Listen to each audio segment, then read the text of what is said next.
Hi, Robin with Oxy-Dry, and here we are continuing on, and now this is chapter 9, and I'm having to record this again because I actually somehow managed to, I don't know what happened there, it sort of disappeared, and I put chapter 8 up twice, so we will continue on here. Anyway, so chapter 9 is Sharpen Desire. As you present your selling points, the prospect begins to feel a desire for your product. As a final step, just before you ask for the order, sharpen that desire to a fine edge. Don't bother with arguments, demonstrations, or proof. All that is behind you. This is the time to appeal to his feelings and emotions.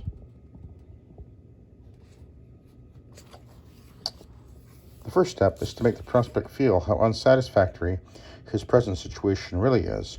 Be realistic. Give him details he can actually feel.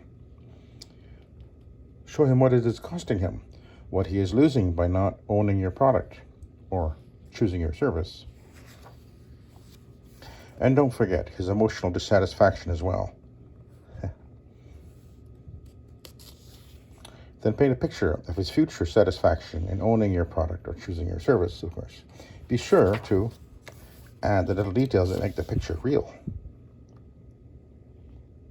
The more lifelike you can make your word picture of his future enjoyment, the more effective it will be.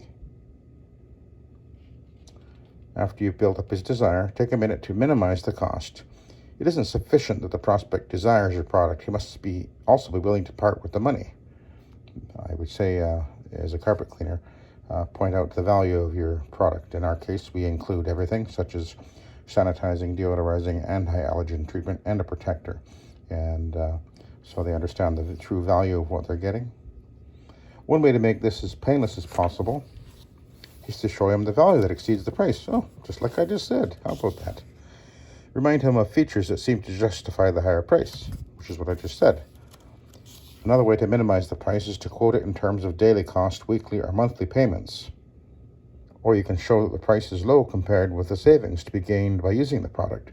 For example, if you're giving a quote to someone for an entire house for, say, $1,000 to clean all the carpet, a big house, and they say, well, that's a lot of money. Well, when they say to you, and I haven't cleaned it in 10 years, you can point out to them, well, that's only $100 a month to maintain your carpet. That's hardly anything.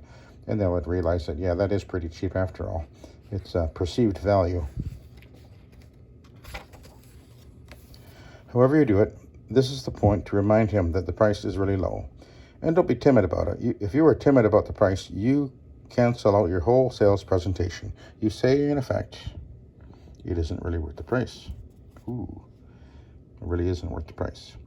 If you aren't convinced your product is worth the money, you better sell something that is. And that is so very true with carpet cleaning. You've got a good product, a good methodology, and you know you're better than anybody else. Don't be afraid to charge what it's worth. You're worth it. Okay, and now we're on to the next chapter, is chapter 10. So anyway, thanks for watching, and we will continue on.